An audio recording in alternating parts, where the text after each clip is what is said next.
Hello and welcome to the show. We're joined by Professor Helena Barnard, GIBS faculty member, who recently participated in a panel of interviews regarding innovation. Helena, welcome to studio. Thank you very much. We've all heard about innovation and various contexts in which it's been used. But to get to the detail of what is the necessity that's driving innovation? I think it's simple. If we don't innovate, we die. There are lots of competition out there. There are lots of entities that can do what we are doing and can do it probably cheaper, faster. And in order to stay ahead of them, we need to be coming up with new things. A lot of times from an academic perspective or training background, you'll have people say, we're taught our individual faculties and so on, but no one really teaches innovation. So how does an organization bring on innovation as a capability? Actually, we do teach innovation at GIBS because it's very possible to teach companies how to innovate. I think the important thing around innovation is to make sure that you have a systematic process for capturing ideas, for filtering ideas, and for implementing them. A lot of organizations will have a strategic approach to innovation where there's a strategy document or a document around innovation and systems and processes put in place. But that never really becomes a part of the culture of implementation. How does a CEO get around addressing that need?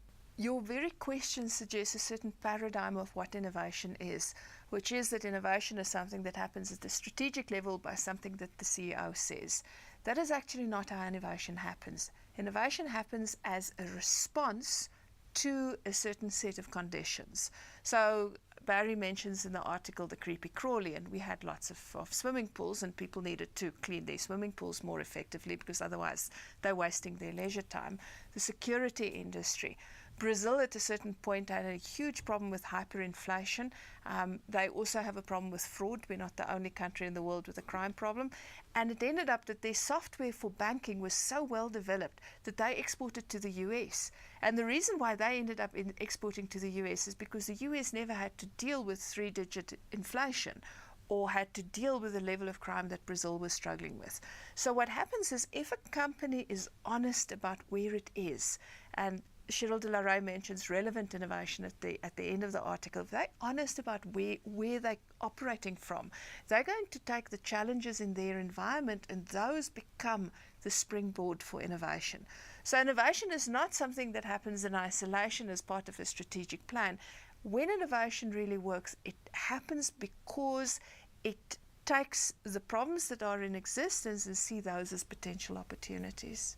If we use that paradigm where necessity is the mother of invention and innovation, why, if we look at a country such as South Africa, we haven't seen as many innovations such as the creepy crawly as we would have liked to see, given the amount of obstacles and problems that we have in our society? Well, I also think it's important how we define innovation. Is innovation only a product, like a creepy crawly? We've seen massive expanses in terms of service innovations, business model innovation. South Africa deals with incredible inequalities, and some very interesting things have been happening around the space of how do we broaden our offering to make it accessible to poorer people. Teto Nyati, who recently left Microsoft South Africa, has done really extraordinary things, taking broad-based black economic empowerment as an opportunity for creating new South African multinationals. Now, of course, what they say is that even oaks grow from little acorns. It's a project in its infancy.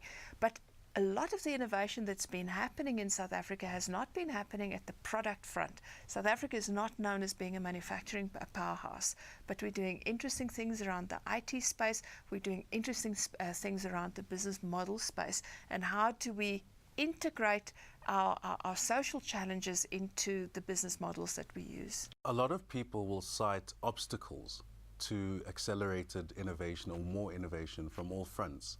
What are some of the typical obstacles that you've experienced in the face of innovation? I would say those are excuses, because what I've just said is that the obstacles are very often the driver for innovation.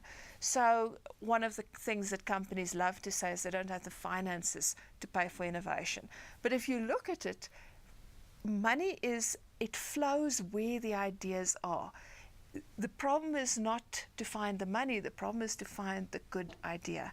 So I think one of the big things in terms of how we approach innovation here at GIBS, and in terms of how innovators are succeeding, is if they see those obstacles as trigger points, leverage points for creating more innovations.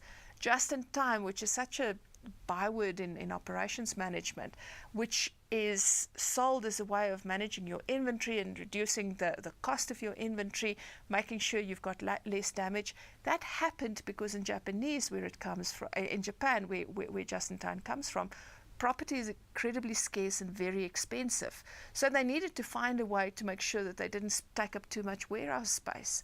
So it was the obstacles that gave rise to the innovation that has really transformed. Now it doesn't matter how much space you've got, you want to use just in time because of the business benefits. On that note, thank you so much for your time. It's really been insightful chatting to you. Thank you.